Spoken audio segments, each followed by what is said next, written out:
bonjour et bienvenue le 25 septembre à 15 h en direct. Ne manquez pas l'enseignement biblique avec le pasteur Lorenz. Le thème d'aujourd'hui, le tabernacle à 15 h sur YouTube. Dieu vous bénisse, au revoir.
Nous allons continuer notre enseignement.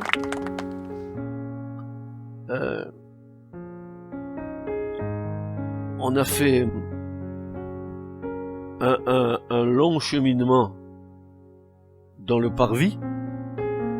On a beaucoup cheminé, marché, tourné autour dans le parvis.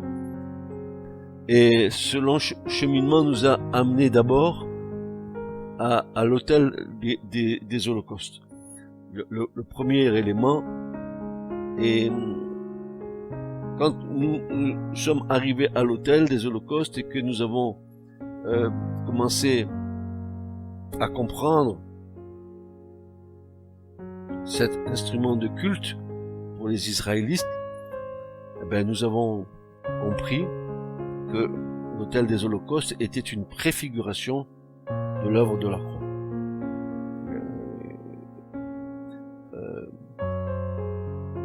Et en plus de ça, sans nous rendre compte, vraiment sans nous rendre compte, il y a quelque chose qui se passe, c'est que en nous arrêtant à l'autel et en essayant de comprendre le fonctionnement de l'autel des holocaustes, la démarche du pécheur, la responsabilité du sacrificateur qui est là, etc., on a perdu de vue qu'on était en train de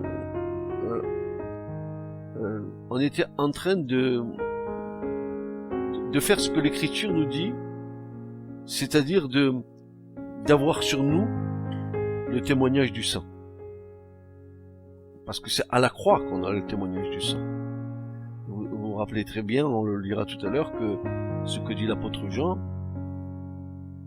concernant les trois témoignages que nous devons réunir dans notre vie,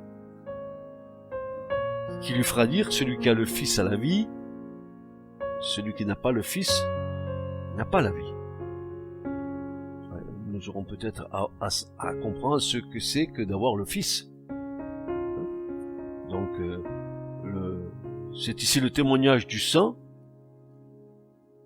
Nous en avons saisi une partie abondante qui a fortifié notre foi, et puis nous avons reconnu avec l'aide du Saint-Esprit que dans l'ombre des choses à venir,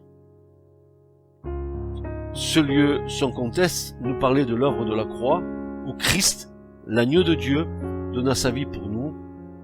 Pour autant, je dis là, nous n'avons pas encore tout saisi de l'œuvre de la croix, et qui pourrait avoir tout saisi, sachant l'impact que l'œuvre que Jésus a faite à la croix, l'impact et les conséquences de ce sacrifice à la croix, qui le ramenons simplement à nos vies, c'est bien sûr, d'avoir accepté la croix et le salut en Christ. Mais aussi, pas seulement que pour nous, ce que Jésus a fait aussi pour la terre entière, pour les cieux. Il y a une perspective beaucoup plus grande de l'œuvre de la croix qu'uniquement notre salut. Et en tout cas, il ne faut pas se contenter à notre salut. Si nous devons travailler à notre salut, nous ne devons pas nous contenter de cela. Si nous laissons l'Esprit de Dieu nous enseigner, alors je suis certain que l'Esprit de Dieu nous donnera une autre image, une autre approche de Christ. Nous verrons Christ grandir dans la connaissance, dans nos vies. Nous le verrons prendre une place qui au départ n'est qu'un seul, qui est tout d'ailleurs pour nous, mais grandir. Ce salut, il va jaillir, il va jaillir sur tous les hommes, il va jaillir sur la terre entière, il va jaillir dans l'univers. Donc, avoir cette perspective de l'œuvre glorieuse de Christ, qui est une œuvre que moi je traduis comme étant une œuvre cosmique. C'est pour l'univers entier ce que Jésus a fait. Donc nous sommes arrivés à l'autel et nous avons donc là à l'autel reçu le témoignage du sang. C'est comme nous arrivons à la croix, nous recevons le témoignage du sang de Jésus qui vient nous purifier de toutes nos iniquités et qui nous pardonne nos péchés. Ça, c'est le témoignage du sang pour nous. Et maintenant, après avoir fait le tour de l'autel dans un sens et dans l'autre, après avoir compris la vraie démarche du salut, c'est-à-dire je me reconnais pécheur, je confesse mes péchés et ainsi j'ai accès au sang du Christ qui me lave et qui me purifie. C'est pas rien. C'est pas rien parce que cette démarche du témoignage du sang, elle va être, ce témoignage va être suscité par le Saint-Esprit. C'est l'Esprit de Dieu qui nous amène à la croix, car c'est le Saint-Esprit qui nous convainc de péché, de justice et de jugement. C'est lui qui va nous amener à Golgotha. Hein? C'est une image qui nous amène là où Jésus a payé le prix.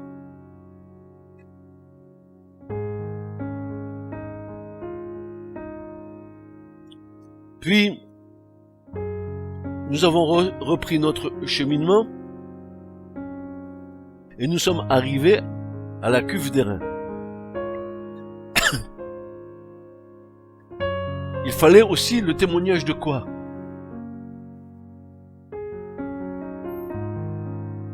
Le témoignage de l'eau. Donc on a eu le témoignage du sang. Voici que le témoignage de l'eau va nous être appliqué dans le sens où la cuve d'airain va nous parler, bien sûr, de notre baptême en Christ, de notre mort, notre ensevelissement et notre résurrection avec Christ. Et nos Romains 6 nous en parle abondamment, n'est-ce pas, de cet acte. Mais pas seulement ça. Pas seulement ça, c'est que aussi à la cuve d'airain, voici que va nous être donné aussi les directives de la manière dont nous devons servir Dieu. Souvenez-vous que les Lévites, ils ne pouvaient pas faire le service dans le tabernacle sans être lavés les mains et les pieds. N'oubliez jamais cela. Au-delà d'un simple lavage, c'est pas ça qui est important. C'est la signification. Alors nous avons repris notre cheminement pour arriver à la cuve d'airain. Il fallait le témoignage de l'eau. dans l'ombre des choses qui devaient venir, c'est notre baptême, mais aussi, comme les Lévites, les préceptes pour servir le Dieu 3 fois saint. Et là aussi, à partir du moment où nous sommes baptisés, là aussi, nous prenons conscience maintenant que nous allons servir Dieu. Et c'est important que nous puissions comprendre que, vous vous rappelez, je vous disais que si nous voulions éviter l'autel et la cuve pour aller directement au lieu saint, nous sommes ramenés où? Au point de départ. Obligatoirement, c'est la croix. Tu ne peux pas servir Dieu sans être passé par la croix. De quoi tu vas témoigner? Que Jésus a donné sa vie à la croix, que le sang et l'eau ont coulé, que le sang de cet homme juste, saint, innocent, séparé des pécheurs, qui a donné sa vie pour nous, est capable, en retour, de nous donner la paix en nous lavant de nos péchés. Donc, nous avons bien cheminé dans le parvis, l'autel, la cuve d'airain. Voilà, maintenant, il faut faire un pas de plus. Maintenant, nous nous trouvons devant quoi? Devant l'entrée du lieu saint. Et c'est à partir de là que la vie va changer. Nous allons comprendre en quoi la vie va changer. Ainsi, en rentrant dans le lieu saint, nous avons accès à un autre témoignage. Nous avons vu le sang, l'eau et maintenant l'esprit. Et le témoignage de l'esprit, on va le trouver dans le lieu saint. C'est là qu'on va trouver le témoignage de l'esprit. C'est pour ça que nous allons lire maintenant 1 Jean 5, versets 6 à 12.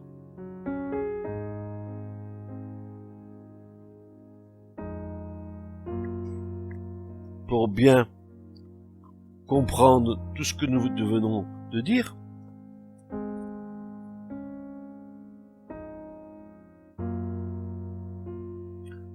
La première de Jean, chapitre 5, versets 6 à 12.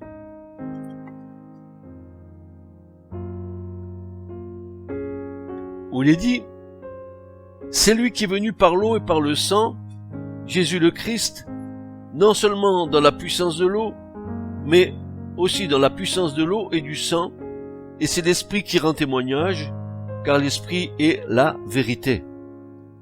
Il y en a 3 qui rendent témoignage, l'Esprit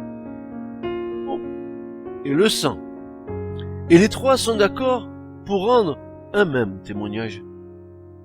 Si nous recevons le témoignage des hommes, le témoignage de Dieu est plus grand, car c'est ici le témoignage de Dieu qu'il a rendu au sujet de son Fils. Celui qui croit au Fils de Dieu, regardez bien ce que dit Jean, celui qui croit au Fils de Dieu a le témoignage en lui-même. Mais quel témoignage avons-nous en nous-mêmes? Le témoignage du sang, le témoignage de l'eau et le témoignage de l'Esprit. Il est en nous. Nous les avons ni par la démarche que l'Esprit de Dieu nous a amené de faire. Il est dit là,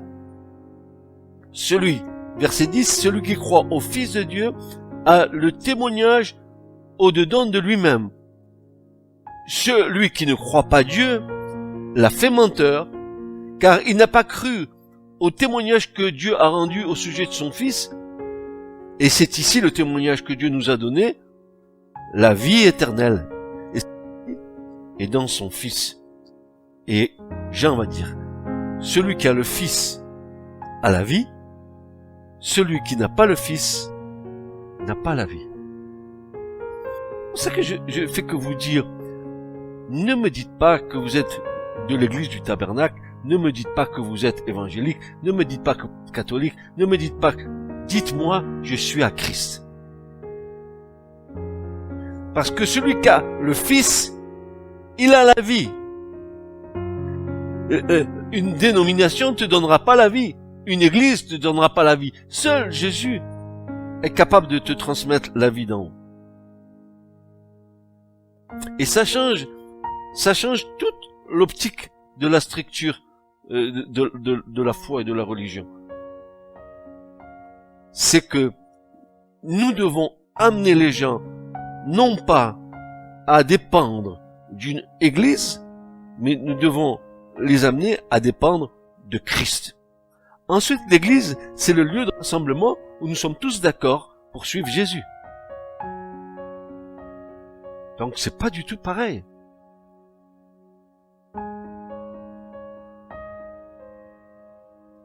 Donc nous sommes devant le lieu saint.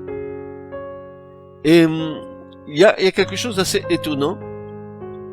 C'est que le rideau du lieu saint, il a la même surface que le rideau du parvis. La même surface, mais il est 2 fois plus haut. Ça veut dire quoi, ça? Ils ont la même surface, les deux, mais celui du lieu saint est 2 fois plus haut que celui du parvis. Et là, il y a une raison. Aussi, frères et sœurs, pour pénétrer dans la présence divine dans le sanctuaire, il faut une perception spirituelle plus élevée que pour entrer dans le parvis. Et c'est normal. Dans le parvis, tu connais rien. Tu viens en tant que pécheur. Tu as une petite approche de Dieu. Mais quand tu rentres dans le lieu saint, ayant passé par la croix, ayant passé par le baptême, alors maintenant, tu as une perspective bien plus grande de qui est ton Seigneur. Et c'est pour ça que le rideau, il est 2 fois plus haut. C'est que tu as une perception beaucoup plus grande de l'œuvre de Christ. Je dis ceci. Beaucoup de croyants se limitent aux bénédictions acquises à le terrain. Beaucoup de croyants se limitent à l'œuvre de la croix, dans le parvis, sans entrer dans le sanctuaire qui est maintenant accessible à tout racheter. Il y en a qui se contentent de rester là, dans le parvis, et ils ne rentrent pas dans le lieu saint. Il y a des gens qui vous parleront des choses de l'écriture, qui vous diront plein de choses de l'écriture, mais ils sont restés dans le parvis. Ils n'ont pas la vie de l'esprit en eux. On le voit. On voit la personne qui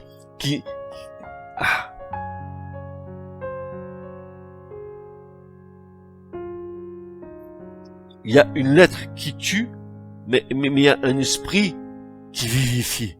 Il y a des gens qui vont vous parler des choses de la foi, qui vont vous dire des choses qui seront peut-être même érudits dans l'écriture, mais ça reste à l'état du parvis.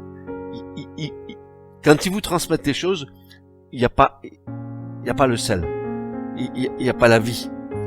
Ils vous diront des choses de l'écriture, ah oui, ils vous citeront les versets, etc., mais ils ne vous communiqueront rien du tout. Rien. L'expérience et chez les catholiques. Tu as reçu quelque chose? Tu es rentré vide. Tu es sorti vide. Ça veut dire que tu n'as rien reçu. Si tu viens dans une réunion où on doit te parler du Seigneur, tu peux pas sortir comme tu es rentré. Il faut que quand tu rentres, tu reçoives quelque chose et que tu sortes différemment que quand tu es rentré. Il faut bien que quelque chose se passe.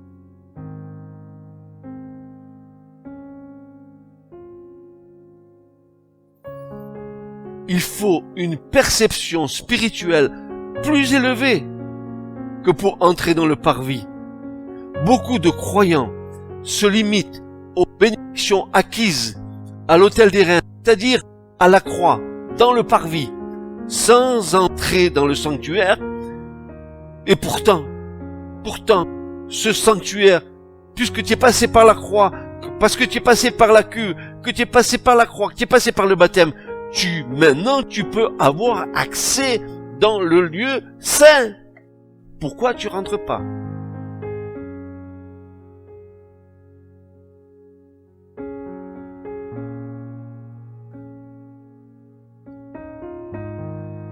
Hébreux 10. Versets 19 à 22. Hébreux chapitre 10. Versets 19 à 22. Voici ce que dit l'apôtre Paul.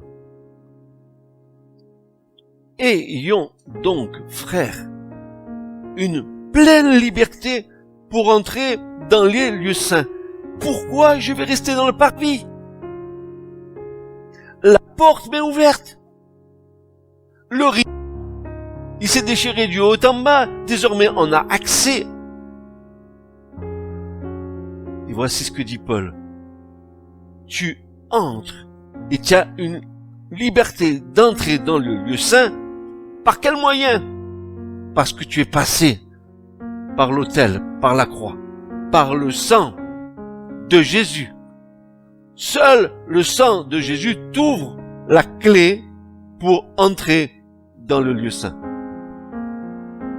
C'est pour ça que je vous disais en enseignement que c'est impossible de vouloir rentrer dans le lieu saint si tu n'es pas passé par la croix, si tu n'es pas passé par la cuve. C'est le sang qui t'ouvre la porte pour entrer dans le lieu saint. Car c'est l'Esprit qui rend témoignage. Tu te priverais du témoignage de l'Esprit quant au sang. Mais le Saint-Esprit veut que tu aies ce témoignage en toi. C'est lui qui t'amène à la croix. C'est lui qui te conduit au péché. C'est lui qui t'amène à Golgotha. C'est une image. Il t'amène là. Et là, tu déposes.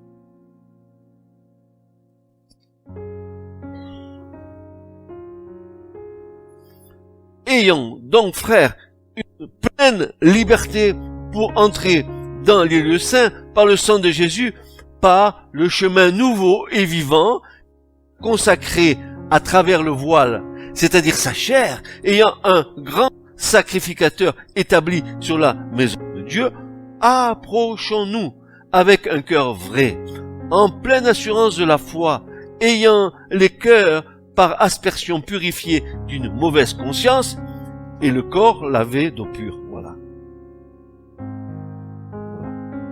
Vous comprenez que pour entrer dans le lieu saint, il nous faut, c'est pas, être passé par le témoignage du sang et de l'eau.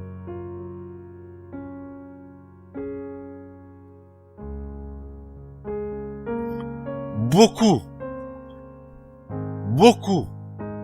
malheureusement, et c'est nous qui croyons un sujet de prière, une tristesse dans nos cœurs. Beaucoup se privent de la vie abondante du Saint-Esprit, car l'engagement de notre foi est bien plus conséquent que l'acceptation du salut à la croix. Désormais, ton engagement dans la foi est bien plus grand, parce que quand tu es arrivé à la croix, tu connaissais rien, si ce n'est que la grâce du Seigneur qui t'a ouvert les bras. Maintenant, tu connais les choses. Tu vas rentrer. Mais ton engagement dans la foi est bien plus grand maintenant. Tu es passé par la croix, tu es passé par le baptême, tu sais maintenant dans quelle position tu es, n'est-ce pas? Avoir une vie abondante dans l'esprit nécessite une consécration et un abandon total de chacune de nos vies entre les mains bénies du Seigneur. Laisser le Saint-Esprit la direction, c'est confier le gouvernail de notre cœur pour nous conduire à la porte étroite et resserrée où peu y entre.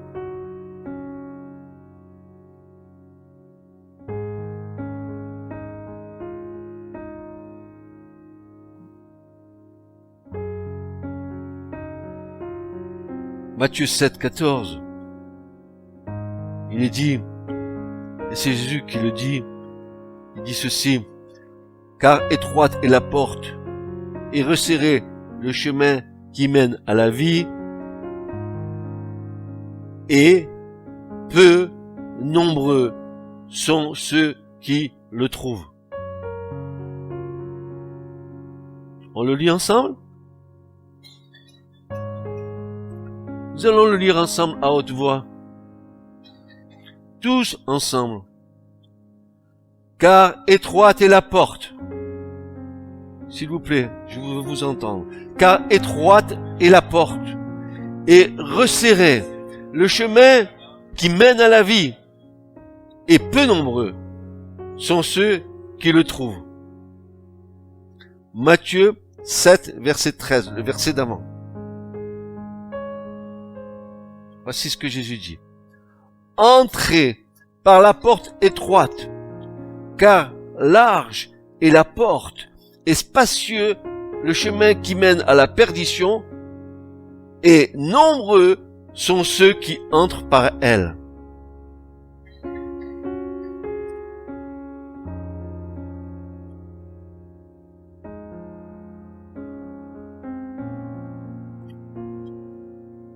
Maintenant, allons vers Luc, qui va nous dire la même chose, mais d'une manière différente. Luc 13, verset 24.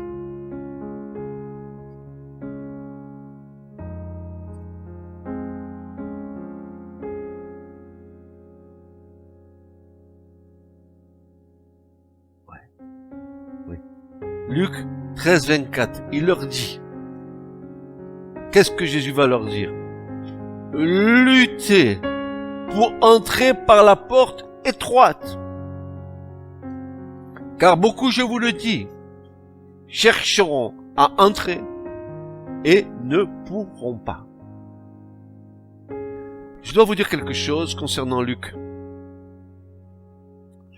Luc, qui n'était pas un juif, qui était un grec, qui était médecin. Tout l'évangile que Luc a écrit, il a tenu des informations que Marie, la mère de Jésus, lui a données.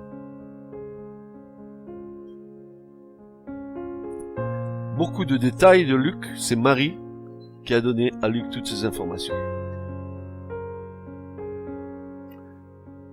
Et voyez-vous, les mêmes passages de Matthieu vont prendre une autre dimension dans la bouche de Luc, qui nous parle d'un combat, d'une lutte pour entrer par la porte étroite. Nous croyons que le salut est automatique. Vous vous rappelez ces prédications que nous avons entendues? Si du moins l'Esprit de Dieu habite en vous, si du moins, on en a vu dans l'écriture des si du moins. Et pourtant, moi, j'ose affirmer, l'écriture est catégorique, il n'y a pas de si. Ben oui, si du moins. Et il dit, et lutter. Ça veut dire quoi? C'est un combat. Contre qui? Mais contre nous-mêmes. Contre la chair. Mais c'est clair, quoi. Ne vous confortez pas dans un salut béat, Jésus m'a sauvé.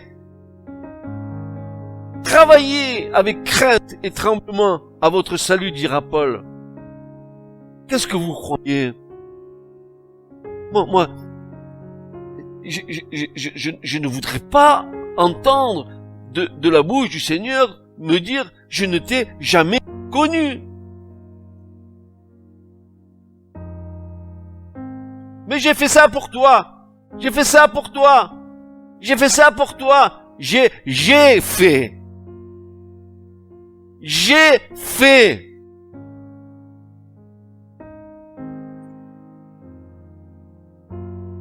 Le Seigneur dira, mais je ne te connais pas. C'est lourd de conséquences, vous savez. Frères et sœurs, écoutez ce qui est dit ici. Peut-être que vous l'écouterez de votre vie par la suite. Écoutez les choses parce que c'est des clés pour entrer dans le royaume de Dieu. Si on nous dit de lutter, c'est parce que nous avons un combat. Je fais pas le bien que je veux faire, je fais le mal que je ne veux pas faire. Mais qui me délivrera de ce corps de mort? Dira Paul dans Romains chapitre 7. Mais qui me délivrera de cela?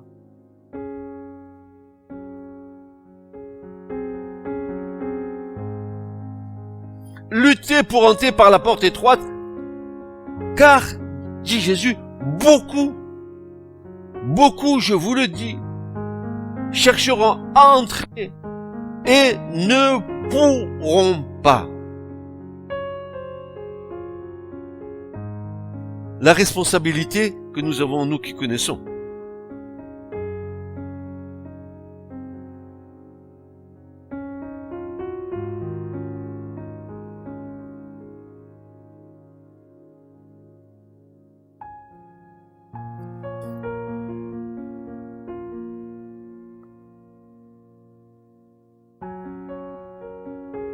Ils chercheront à entrer, et ne pourront pas. Ça me fait penser cet après-midi, quand vous m'avez demandé de faire le sous-titre de demeurer en lui, et c'était Malachie.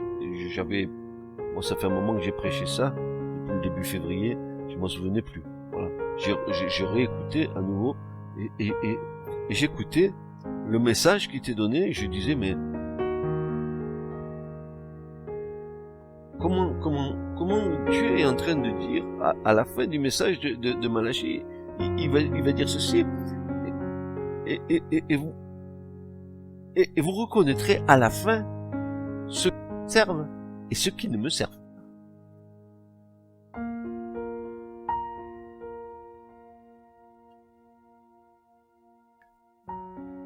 Et tu ne peux pas te servir de Dieu. Attention, Dieu t'a béni, et tu te servis de la bénédiction à ton propre profit. Et en retour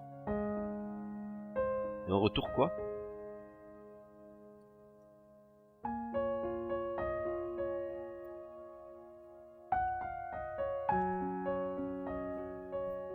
Alors, le rideau d'entrée là, au lieu saint, était supporté par 5 piliers.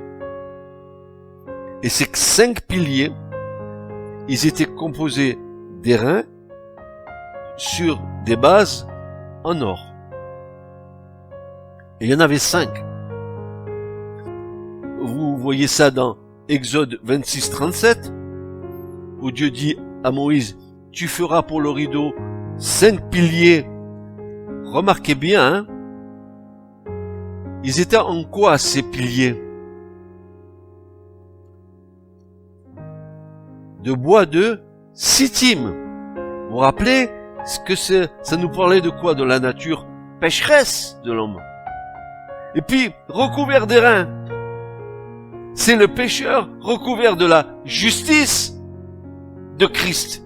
La justice qui nous a été imputée avec des bases en or. Et qui est symbole de notre achat, de notre rédemption. Nous allons rentrer dans le lieu saint. Il y a ces 5 piliers qui sont là.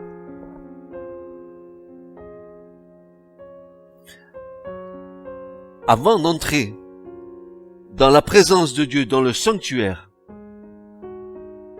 avant d'entrer dans la présence de Dieu, dans le sanctuaire, c'est-à-dire dans le lieu saint, il fallait s'arrêter sur le seuil constitué de ces 5 bases d'airain. Les reins représentent le jugement. Les reins représentent la condamnation du mal. Les reins représentent la justice de Dieu. Et regardez ce que Dieu va dire au prophète Sophonie. Dans Sophonie chapitre 1 verset 9, il va faire cette déclaration. Sophonie chapitre 1 verset 9.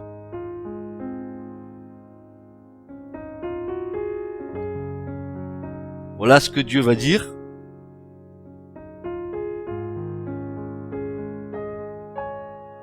Sophonie 1, verset 9.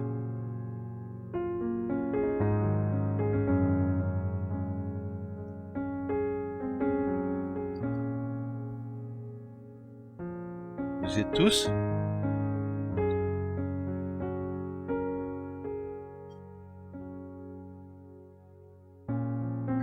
Voilà ce qu'il est dit. C'est une déclaration solennelle de l'Éternel. Il dit ceci: je punirai tous ceux qui sautent par-dessus le seuil.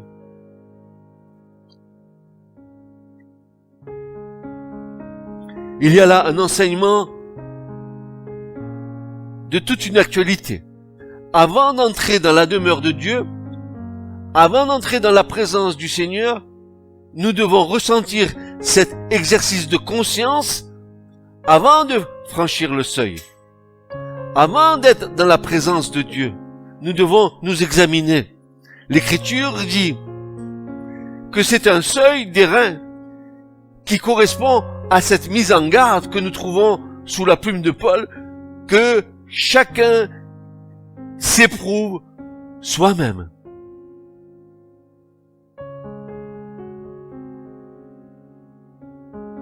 C'est le jugement de soi.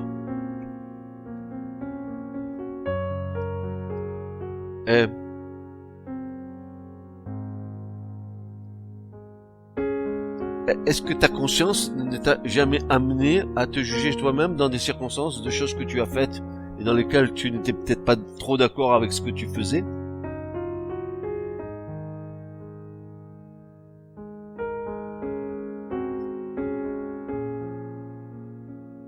Après avoir franchi la porte du parvis, après s'être arrêté à l'hôtel d'airain, après s'être purifié à la cuve d'airain, il y a encore un seuil d'airain, comme un dernier rappel du jugement de la chair. Prends garde, tu entres dans la présence divine que tu ne dois pas profaner. C'est pour ça que Paul va dire: ayez en horreur le mal, tenez ferme au bien. Romains 12:9.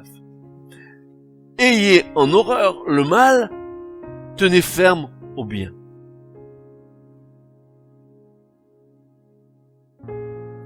Mais alors que cette réalité, aussi précieuse que solennelle, parle à nos cœurs et à nos consciences, nous devons bien reconnaître que trop souvent et facilement, nous avons moralement et spirituellement sauté par-dessus le seuil. Nous nous sommes arrangés avec nous-mêmes. Et nous venons dans la présence de Dieu, dans un état qui n'est pas agréable à Dieu. Examinez-vous vous-même avant de vous présenter devant Dieu. Car il y a un abondant pardon auprès de Dieu. Il y a toujours moyen de venir vers lui si on se reconnaît être un pécheur. Si on se reconnaît de faire des choses de travers. Quel mal y a-t-il à venir vers Dieu et reconnaître qu'on a fauté? Ça va me quitter ma culpabilité. Et je sais qu'en retour, Dieu va me pardonner parce qu'il va agréer ma démarche.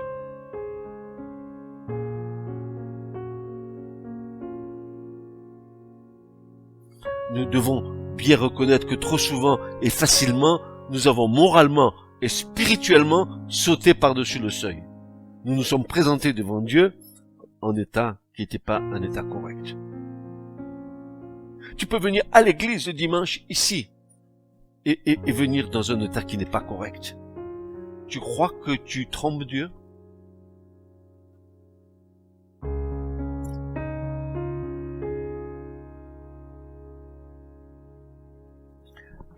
Il y a un verset de l'Écriture qui me revient en mémoire, qui dit ceci, que la patience de Dieu, c'est notre salut. Si chaque fois que nous sommes venus devant Dieu en mauvais état, Dieu avait dû agir, ça fait longtemps que vous et moi, on serait pas là. Et l'Écriture va dire, mais il y a un abondant pardon auprès de Dieu afin qu'il soit craint. C'est pas Dieu, parce que Dieu nous pardonne que nous devons avoir la crainte de Dieu.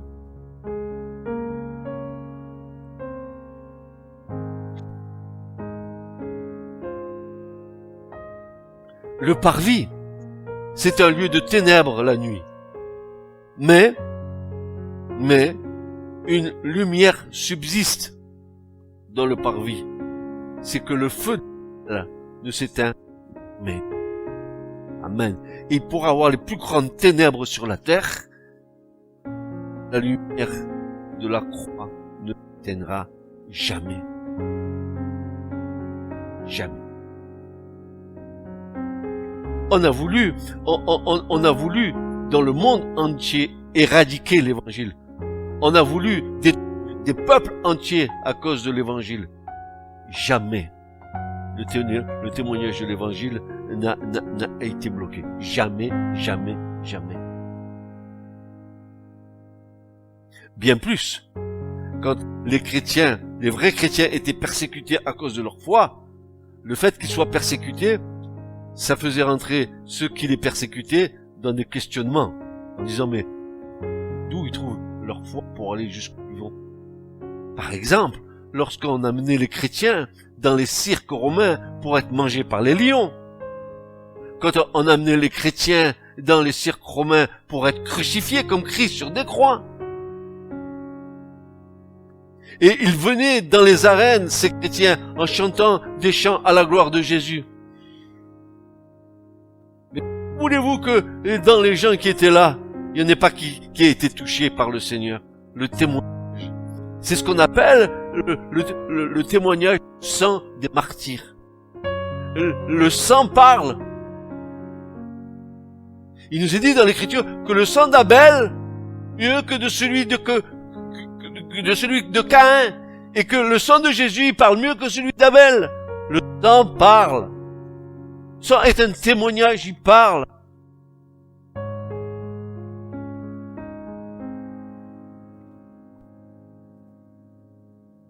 Alors, il y a bien des années, le Seigneur m'a parlé sur un passage que je voudrais vous communiquer, mais je pense que vous l'avez déjà peut-être entendu ici, au milieu de nous. C'est ce passage où Jésus a ressuscité Lazare. J'aimerais vous entretenir de ce passage-là parce qu'il est d'une grande importance.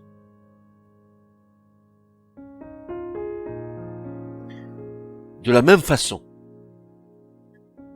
que Lazare est sorti du tombeau, c'est-à-dire il est sorti de la mort pour recevoir la vie, de la même façon, nous sortons du tombeau de nos vies, là où nous sommes morts, car l'esprit de vie n'est pas en nous.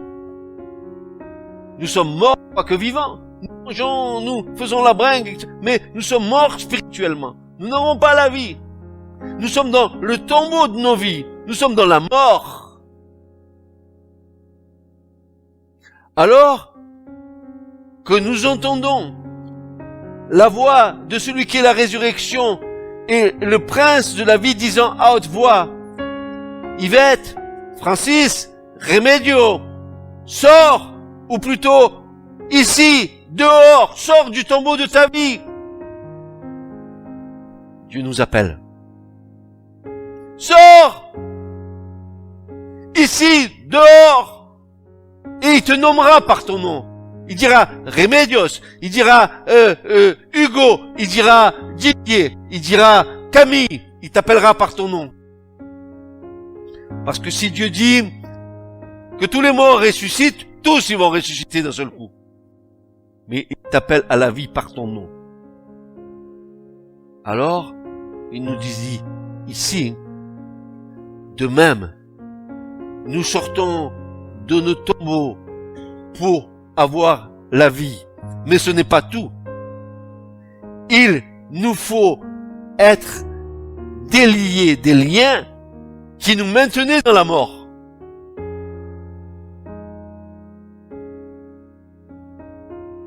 Nous devons être déliés des liens de l'incrédulité. Nous devons être déliés des liens que l'ennemi a mis sur nos vies. Ce qui explique que l'autorité, la puissance du royaume de Dieu soit libérée. afin que la vraie liberté soit exercée sur celui ou celle qui est sorti du tombeau de sa vie. Sors! Sors! C'est le rôle de l'Église et son privilège d'exercer dans l'autorité du royaume de Dieu Tout-Puissant. Sors! Viens à la vie. Mais Jésus dira, mais toi viens, suis-moi. Mais mon père est mort, il faut que je l'enterre. Et Jésus dira, mais laisse les morts enterrer les morts. Mais toi, suis-moi. Moi, je suis le prince de la vie, suis-moi. Et laisse le mort qui est vivant, le mort spirituel, qui est mort spirituel, qu'il enterre le mort physique. Que celui qui est mort, qui est vraiment mort, qu'il l'enterre. Mais les deux sont morts. Qu'ils soient dans le tombeau, ou qu'ils soient morts spirituellement, ils sont morts tous les deux. Ils sont considérés comme morts devant Dieu. Ce qui me fait dire que ce monde est rempli de morts vivants.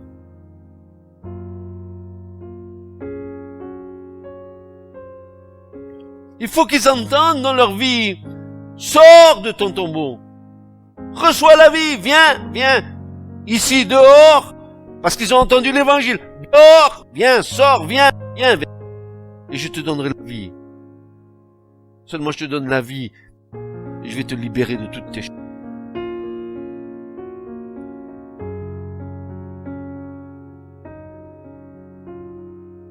Alors, maintenant, je voudrais voir avec vous quelque chose qui me paraît être, pour moi, essentiel.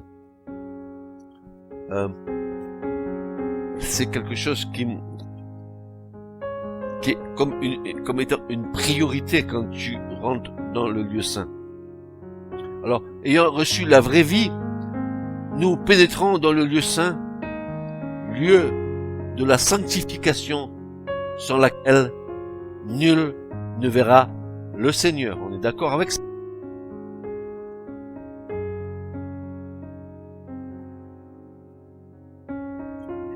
Permettez-moi d'affiner cette pensée dans le processus de la sanctification qui me semble être une pensée majeure. Ce que je suis en train de vous dire là, ce que je lis, c'est ce que j'ai reçu du Seigneur.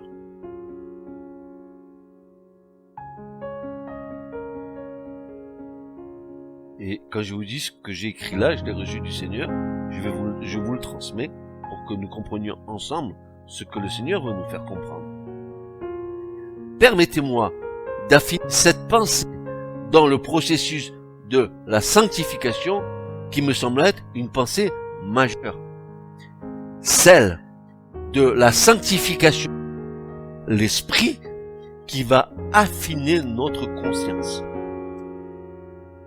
Vous avez vu tout à l'heure, on pouvait sauter dans le lieu saint, la conscience, on la mettait de côté, on rentrait un peu n'importe comment et on se présentait n'importe comment devant Dieu. On a bien compris ça. Maintenant, le processus de la sanctification, quand on rentre dans le lieu saint, c'est ce processus que Dieu va employer pour affiner la conscience. Je vais vous dire une chose.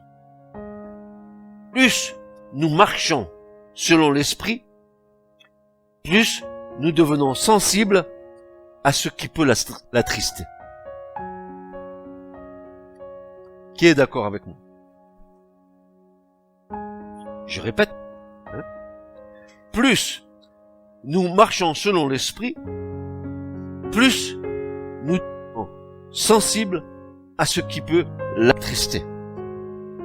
Notre conscience, autrefois endormie, ou plutôt anesthésiée, notre conscience foulée aux pieds, devenue muette sous la puissance du péché.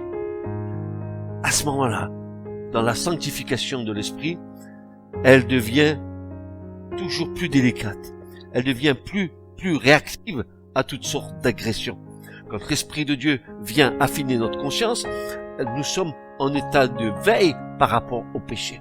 Notre conscience est réactive, elle agit immédiatement.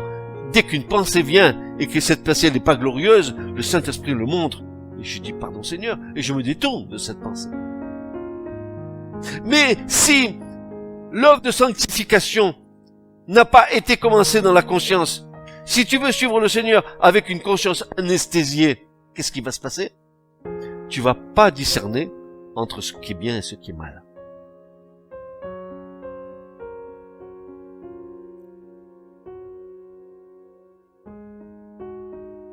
Notre conscience, autrefois endormie, ou plutôt anesthésiée, que nous avons foulée aux pieds, et que nous avons rendue muette sous la puissance du péché, eh bien maintenant elle devient délicate, plus réactive à toutes sortes d'agressions contraires à la pureté des pensées.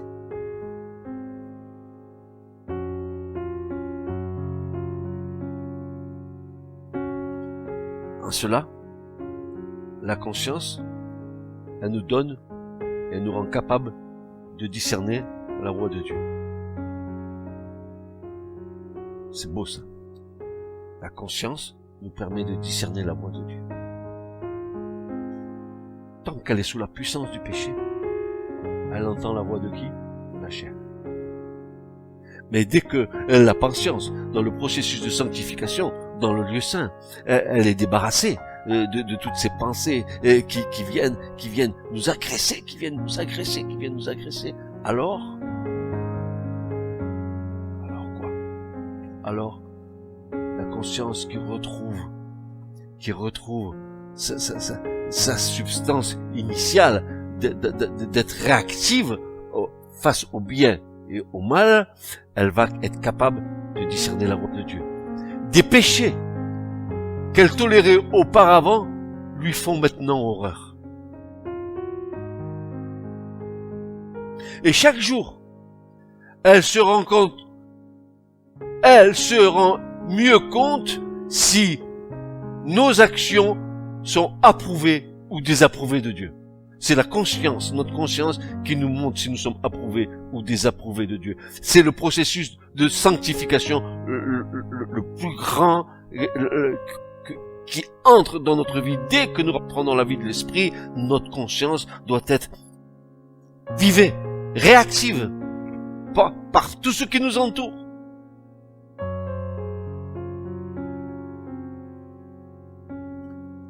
C'est ce que va exprimer Paul dans Romains 9, 1. Voici ce que Paul va dire. Je dis la vérité en Christ. Romains 9, verset 1. Voilà ce que dit Paul. Je dis la vérité en Christ. Je ne mens point. Ma conscience m'en rend témoignage par le Saint-Esprit. Et voilà, c'est ça la clé. La clé de la sanctification, le premier pas que Dieu accomplit lorsque nous rentrons dans le lieu saint, c'est de rendre notre conscience, n'est-ce pas, libre de tout péché, libre de tout ce qu'il a pu l'influencer au temps où nous étions sans Dieu. Désormais, cette conscience, elle est apte, elle a retrouvé sa pureté, elle a retrouvé. Et dis donc, et frères et sœurs, qu'est-ce que dit l'Écriture? Regardez, ça me revient à l'esprit. Que dit l'Écriture concernant la conscience? Paul dit, regardons, Hébreux.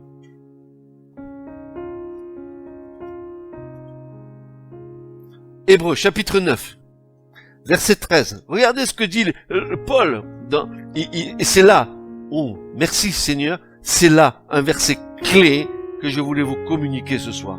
Voilà. Il est dit ceci, car si le sang de bouc et de taureau et la cendre d'une génisse avec lequel on fait aspersion sur ceux qui sont souillés sanctifie pour la pureté de la chair, regardez maintenant.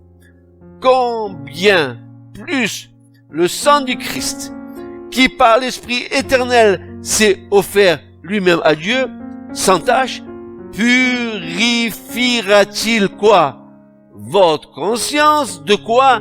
Des œuvres mortes, afin que quoi? Afin que vous serviez le Dieu vivant. Eh oui. Oui, mes amis.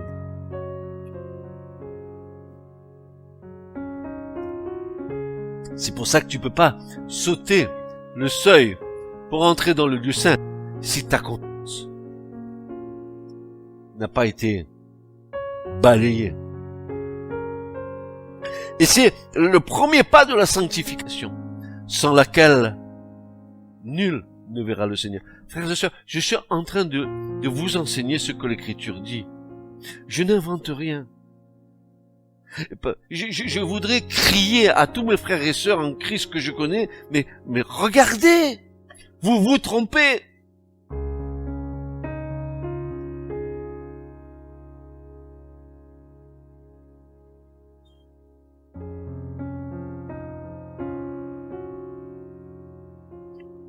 Comment, après avoir, mes amis, comment après avoir reçu, comme dit l'auteur de l'Épître aux Hébreux, après avoir goûté aux dons les meilleurs, à l'Esprit qui vient, avoir goûté à la repentance, que nous retournions dans les choses que nous avions vomies. Et Paul dit, il vaut mieux pas, n'est-ce pas? Il vaut mieux pas fouler aux pieds le sang de l'alliance. C'est grave. Vous croyez que c'est pas grave? C'est grave.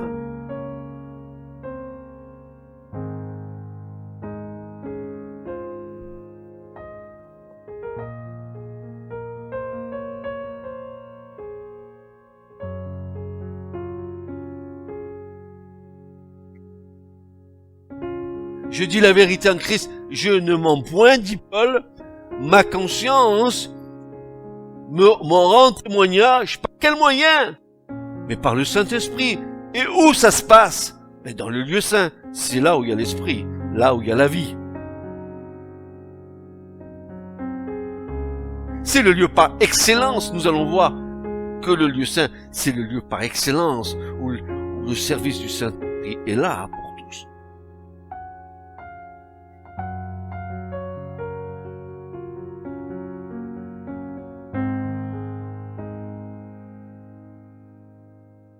Lieu de vie dans l'esprit, le lieu saint, lieu de vie dans l'esprit, vive, marcher, être conduit par lui, lieu de la puissance de l'intercession à l'autel d'or, lieu de la parole révélée à la table des pains de proposition, ou plutôt la table des pains de la face, lieu de la lumière divine par le chandelier d'or éclairant l'église du Seigneur, lieu des dons de l'esprit, lieu des 9 fruits de l'esprit, lieu prophétique par excellence. C'est la vraie vie, la vie du royaume de Dieu.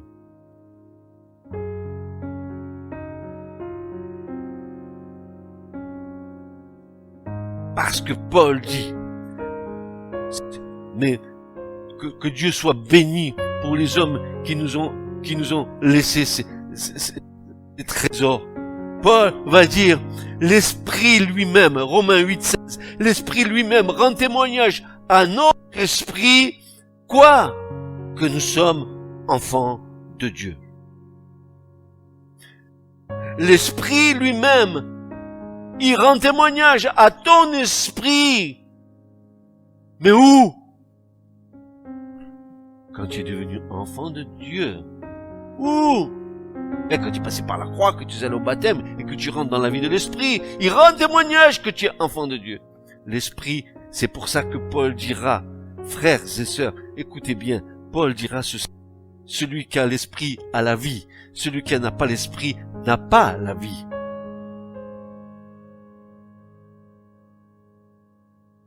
Et permettez-moi de vous dire encore plusieurs autres choses que je vais prendre dans Romains au chapitre 8 et que je vais lire pour vous. Romains 8, et je vais le lire parce que ça vaut le coup de le lire. Voilà. Voilà ce que va dire Paul. Car ceux qui sont selon la chair, Romains 8, verset 5, car ceux qui sont selon la chair ont leur pensée aux choses de la chair. Mais ceux qui sont selon l'esprit, aux choses de l'esprit. Car la pensée de la chair, c'est la mort. Mais la pensée de l'esprit, c'est vie et paix. Parce que la pensée de la chair est inimitié, elle est ennemie de Dieu. Elle est ennemie contre Dieu car elle ne se soumet pas à la loi de Dieu. Imagine la rébellion qu'il y a dans mon cœur quand je suis sous la puissance de la chair, loin de Dieu. Je suis ennemi de Dieu. Et ceux qui sont dans la chair, dit Paul, ne peuvent pas plaire à Dieu.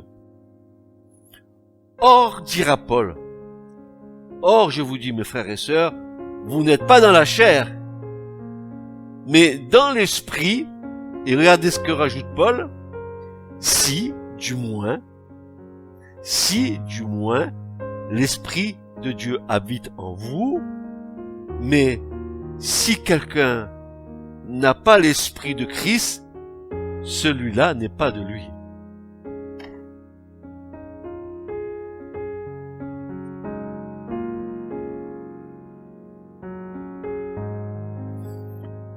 Béni soit le Seigneur qui nous a donné des hommes, qui nous ont transmis ces trésors inestimables qui sont pour nous, qui arrivons à la fin des temps. N'est-ce pas? Béni soit le Seigneur. Alors, 5 piliers. Et vous pouvez voir, il y a plein d'interprétations qui te disent le chiffre 5 est à la mesure de l'homme, nos 5 lois, les 5 pierres du torrent, les 5 pains, les 5 paroles, les 5 auteurs de l'épître du Nouveau Testament. Et moi je vous dis, tout cela, c'est que de l'allégorie humaine. Parce que les 5 piliers là qui sont là, vous savez qu'est-ce qu'ils représentent? Les 5 livres de la loi.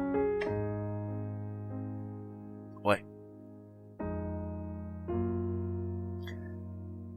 Ce sont, seul l'Esprit de Dieu peut nous faire comprendre qu'en fait, les 5 piliers sont en réalité les 5 livres de la loi qui nous a guidés, qui a été un pédagogue pendant tout notre cheminement dans le parvis, prenant fin ici, nous aidant à entrer dans la grâce parfaite de Dieu et dans la vraie vie. C'est la Torah, c'est les 5 livres de la loi qui nous ont guidés jusqu'à la porte de la vie, jusqu'au lieu saint.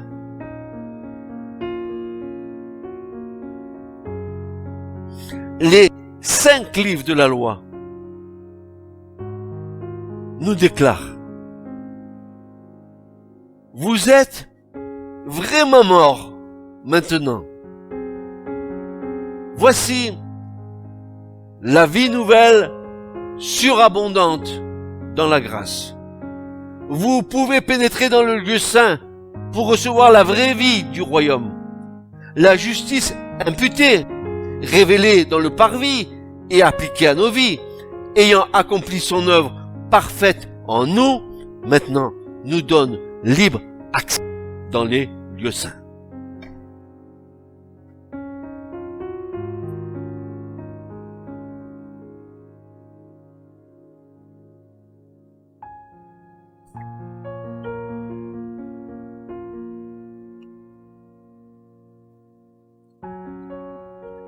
Paul dira, dans Romains 7, il dira ceci, il dira, la loi est donc sainte. Le commandement est saint, est juste, est bon. Car nous savons que la loi est spirituelle, mais moi, je suis charnel, vendu au péché. Les 5 livres de la loi nous déclarent, vous êtes vraiment morts. Maintenant, voici la vie nouvelle, surabondante dans la grâce.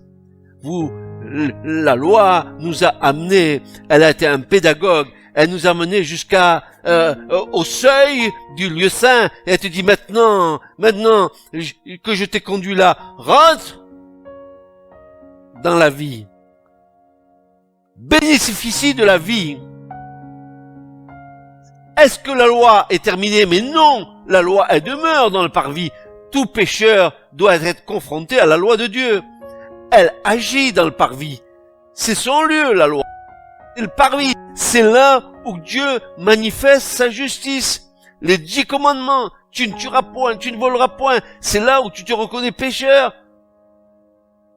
C'est là où Jésus te tend la main, où le sang te purifie. Et ensuite, ben tu vas rentrer, n'est-ce pas, dans la vie de l'esprit.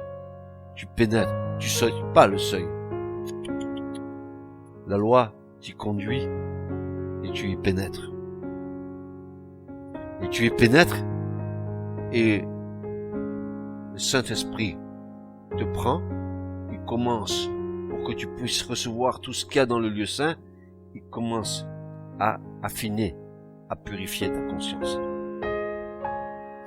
Il faut que tu sois sensible à tous les mouvements de l'esprit là, et que le péché ne vienne pas interférer. Il faut que tu aies une conscience sensible. Il faut que tu l'aies. Il faut que tu discernes entre le bien et le mal. Que quand la pensée t'arrive, parce que notre chair, parce que l'environnement, parce que nous sommes dans le monde, nous ne sommes pas du monde, et que nous pourrons à un moment donné baisser un peu le garde, nous laisser influencer. Non, non, non, non, l'Esprit de Dieu vient en toi. Stop. Non, va pas plus loin. Veux-tu l'attrister? Veux-tu attrister l'Esprit? N'es-tu pas le temple de Dieu? Pas le tabernacle de Dieu? L'Esprit de Dieu n'habite-t-il pas en toi? C'est pour ça qu'il a affiné notre conscience, pour que nous soyons réceptifs à toutes sortes d'attaques qui pourraient venir, et que nous tenions ferme. Ferme.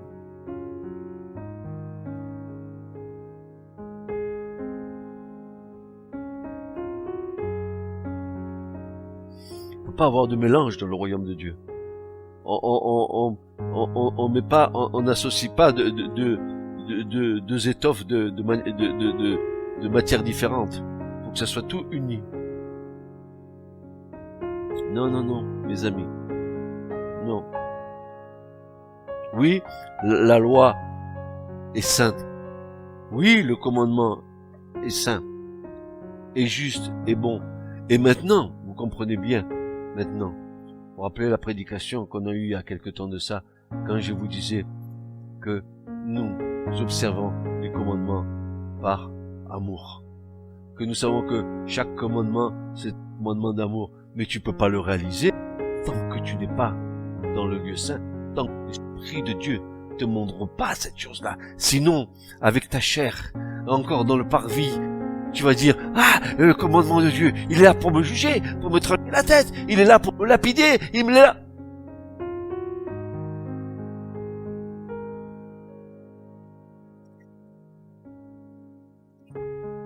Quand j'ai découvert dans ma vie que les commandements de Dieu n'avaient rien à voir avec les commandements des hommes, quand j'ai compris que la justice de Dieu n'était pas la justice des hommes, quand j'ai compris que un Dieu d'amour, il peut pas avoir donné des commandements si ces commandements-là, ce ne sont pas les reflets de son amour. Et que nous pouvons désormais obéir aux commandements parce que nous aimons Dieu. Si vous m'aimez, dira Jésus, gardez.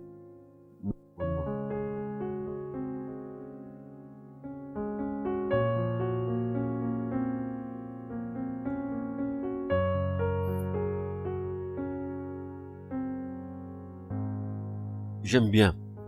C'est comme si la Torah les 5 livres de la loi qui sont là, nous prenez en main, nous amenez dans notre périple dans le parvis, nous accompagnez jusqu'à la porte du lieu saint. Et la loi dit maintenant, j'ai fait mon œuvre, rentre dans la pleine vie du royaume. Tu rentres. Et l'Esprit de Dieu te conduit. Parce que une chose que va faire le Saint-Esprit dans le lieu saint, il va faire 3 choses avec toi. Il va t'apprendre à vivre par lui, à marcher avec lui et à être conduit par lui. Il te prend la main et te conduit. Et où il t'amènera? À la porte étroite que peu passent.